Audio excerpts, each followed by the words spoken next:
10:01 en la mañana, muy buenos días, gracias por acompañarnos. Vamos ahora a hablar del COVID, para eso hemos invitado al doctor José Antonio Cisneros, médico, PhD en Ingeniería Biomédica, que está con nosotros para hablarnos de los últimos acontecimientos. Doctor, bienvenido, gracias. Buenos días, Feliz Guillermo, ¿cómo están? Un placer, Raquel, como siempre, Hola, Raquel, el doctor está están? aquí con nosotros.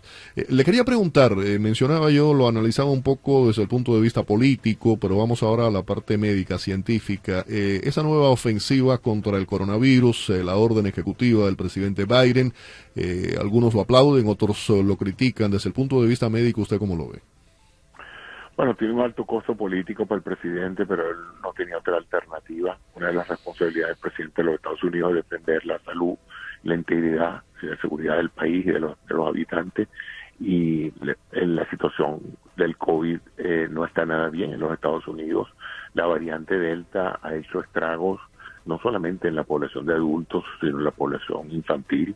Ya prácticamente 1 de cada 4 casos nuevos es en niños. Eso no se había visto antes. Las unidades de cuidados intensivos están en algunos estados completamente ocupadas con pacientes de COVID no vacunados. Y como ya se ha repetido hasta el cansancio, ahora se transformó en una pandemia de gente no vacunada en el país con más vacunas en el mundo, ¿no? Tenemos farmacias destruyendo dosis de vacunas que ya han expirado por falta de personas disponibles para ser vacunadas, ¿no? Entonces esto es preocupante y yo imagino que el presidente aceptó la responsabilidad de crear estos mandatos que obviamente le van a caer muy mal a mucha gente, pero se hacen para prevenir males mayores. Claro, y esto trae, como lo habíamos hablado Raquel y yo en el programa varias veces, al cambiar ya que no está como algo de emergencia, esto abre el camino a que puedan haber esos mandatos, la obligatoriedad en muchos otros aspectos. Y tenemos el primer distrito escolar, perdona que te interrumpe, en Los Ángeles, que ahora dice correcto, que los niños los niños que tienen más de 12 años se tienen que vacunar. Y una cosa, doctor, que te quería preguntar, porque es tan importante que lo reconocieron, ¿no?, en ese dictamen, que dicen todos los niños antes de enero, pero para los niños atletas tienen que hacerlo antes de octubre. Si quieren jugar, se tienen que vacunar, porque sabemos que en gran parte esos son lo que están en estos grupos pequeños más tiempo y se están exponiendo. Y están en los lockers y viajan juntos. Claro. Hacen Lo estamos viendo con los deportes profesionales. Equipo, claro. Tiene que pasar a nivel de los deportes de los niños, ¿no? Así es. Que es vergonzoso. Aquí estoy viendo ahorita el gráfico. Chile tiene el 75% de su población vacunada, Estados Unidos el 60%. Dame una explicación a eso. Además, Chile va a empezar a vacunar niños mayores de 3 años, la vacuna china. ¿Qué está pasando aquí con nuestra vacuna de Pfizer? Estamos esperando los datos del estudio, pero en otros países del mundo están siendo mucho más agresivos en la protección infantil y por otro lado mucho más efectivos en la población de adultos. O sea, Chile no es precisamente un país del nivel de los Estados Unidos y sin embargo ha logrado tasas de vacunación y de disminución de casos notables. Un país latinoamericano que nos afecta a nosotros.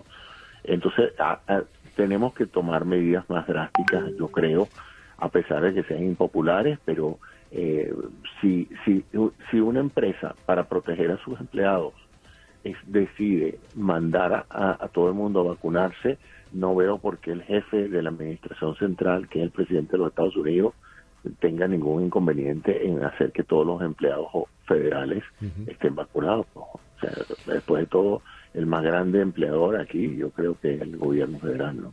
Pero desde el punto de vista legal, ¿no? Si tenemos un mandato como Obamacare, donde decimos que las personas tienen que tener seguro de salud y acceso, ¿no?, a la medicina y a los hospitales, usar la misma teoría usando el Departamento de Empleo para la vacuna.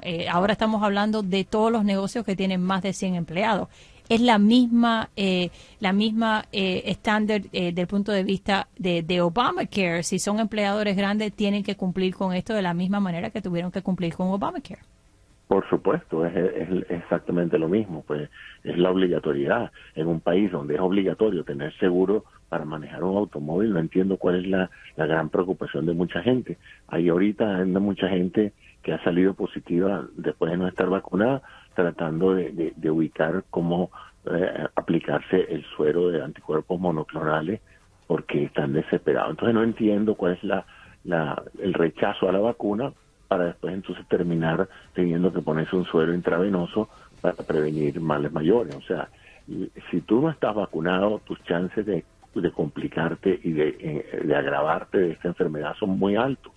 Entonces, la vacuna funciona y necesitamos bajar sobre todo la tasa de contagio, porque mientras nosotros sigamos con estos niveles de personas no vacunadas, el riesgo de que venga otra variable, ya viene la variable Mu, la variable Mu está entrando a muchos, ya está en los Estados Unidos, todavía el 95% de los casos son Delta, pero no nos sabe si en cualquier momento surge una variante que no responda a la vacuna y tengamos entonces que volver a comenzar el desarrollo de una nueva vacuna para la nueva variante.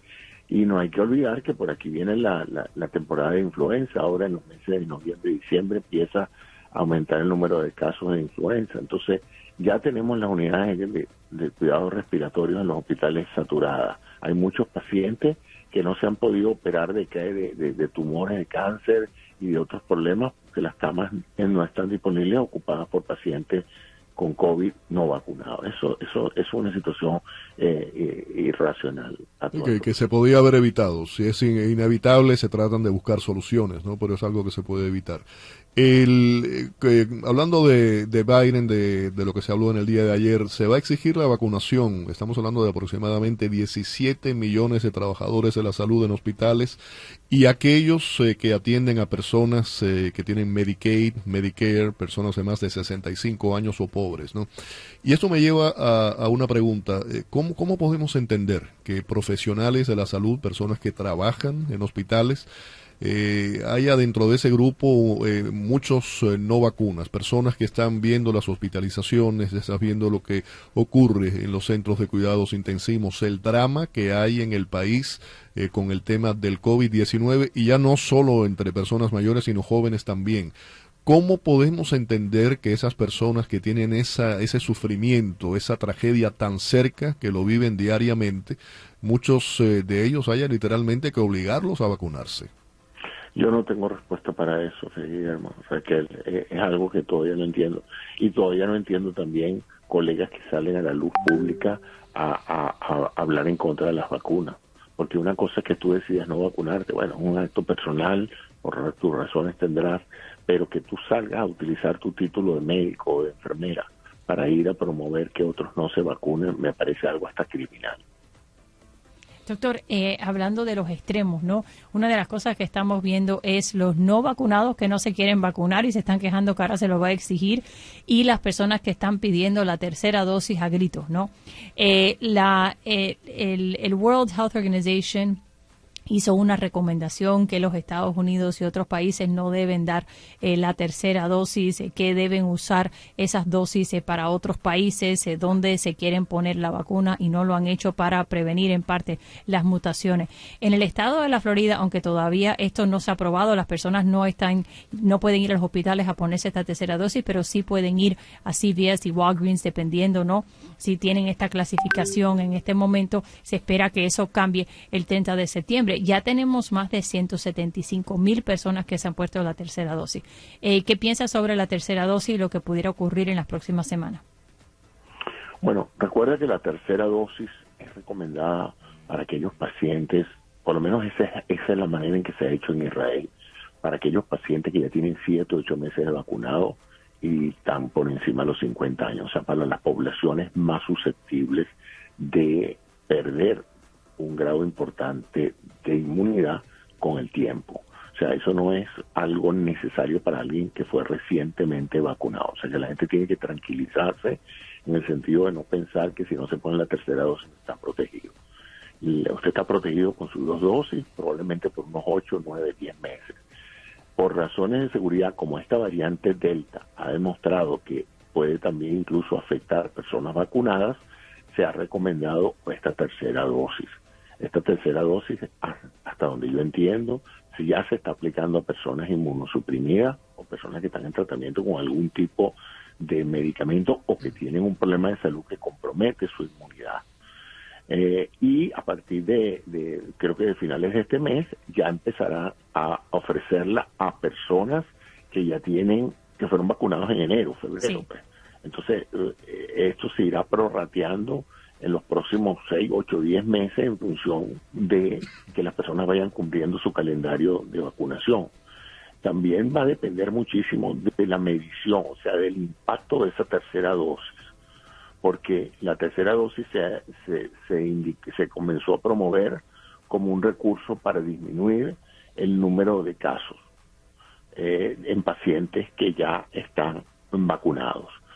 Falta ver aquí en Estados Unidos si pasa el mismo fenómeno, es decir, si empiezan a disminuir los casos de los pacientes vacunados, en cuyo caso será evidente la necesidad de la tercera dosis para todo el mundo. Pero ahorita lo que se está tratando es de proteger a aquellas personas, como dije, de mayor edad, con condiciones preexistentes como la diabetes, la hipertensión, la obesidad, todos esos factores de riesgo y que tengan ya 7, 8 meses de vacunado. Mire, estamos hablando de esto, doctor, y los números no mienten, ¿no? Los números no es un tema de lo que uno piensa, de interpretación, son números oficiales. Además, se han disparado los casos, estamos hablando aproximadamente a 140,000 casos diarios. El número de muertes en los últimos 7 días, 1.524, en comparación con 509 de hace un mes. Sacamos una matemática fácil, se ha triplicado en cuestión de 7 días, de una semana. Y en la Unión Europea, por ejemplo, acaba de quitarle ahora a los Estados Unidos, que ya no está más Estados Unidos en la lista de países seguros, ¿no? O sea que cuando vemos todos estos análisis, los números, la decisión de la Unión Europea, por supuesto que quiere turismo americano, quiere dólares, o sea que si se toma esta decisión es que, porque desde el punto de vista de salud científico hay unos riesgos muy, pero muy graves. Y con relación al número de los vacunados, doctor, estamos hablando 177 millones de estadounidenses están completamente vacunados y 208 millones han recibido al menos una dosis. Y esto, para aquellos que se preocupan tanto por el mercado laboral, por la economía, la recuperación económica, ha afectado también el mercado laboral. Hay una serie de cifras oficiales en agosto. Solamente se crearon, por ejemplo, 235,000 puestos de trabajo, muy inferior a lo que se había registrado en junio y julio, que reflejaron cifras de alrededor del 1,000,000 de nuevos empleos. Y menciono esto porque todo va junto. El tema del COVID, el poder contener el COVID, el regresar a una sociedad, a esa llamada nueva normalidad, depende de que se pueda controlar el COVID-19. ¿Cómo se hace esto? Lo único que sabemos hoy día que es a través de la vacunación, de la mascarilla y de tener un poco de sentido común. Así es, y eso es lo que yo no entiendo, porque ese salto de la precaución al abuso, o sea, en los más recientes eventos deportivos, tú ves un desaforo por estar sin la máscara, por ajuntarse todos lo más estrechamente posible.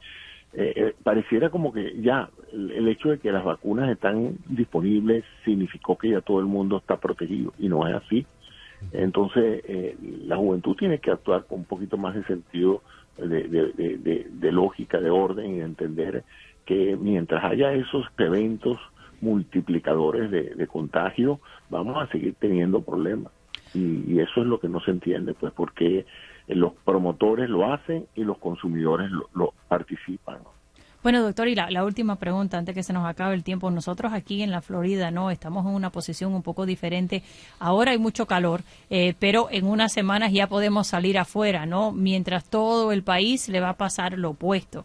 Regresan adentro con los aire acondicionados, con la calefacción, se esperan lo que crezcan los números, porque muchas de las decisiones que estamos viendo en Nueva York, en California, se está hablando en Colorado, en otros estados, es esta preocupación de que en noviembre, en diciembre, vamos a regresar a la situación caótica que teníamos hace un año. Sí, esas son las proyecciones, lamentablemente. Acuérdate que Florida es el gran receptor de todas esas personas pudientes del norte que vienen a pasar sus inviernos aquí, y evidentemente si vienen no vacunados van a tener un problema. Ya tengo entendido que en la Comunidad Europea no aceptan turistas que no estén vacunados. Eso fue la última noticia que tuve de España, que dicen que si tú no estás vacunado no te dejan entrar a la Unión Europea. Así es. Doctor, un placer haberlo escuchado como siempre. Y además todo esto, de nuevo, hablábamos de las órdenes de Biden, tiene un efecto político, ¿no? Es un efecto dominó. La aceptación del estadounidense de a pie sobre el manejo de Biden de la pandemia ha caído 10 puntos desde el mes de junio. Estamos hablando de un 52% que lo aprueba en estos momentos. Le agradecemos mucho el que haya estado con nosotros en el programa. Feliz fin de semana. Gracias, Raquel. Gracias, Feliz Guillermo. Un saludo. Feliz fin de semana. Igualmente, 10:16.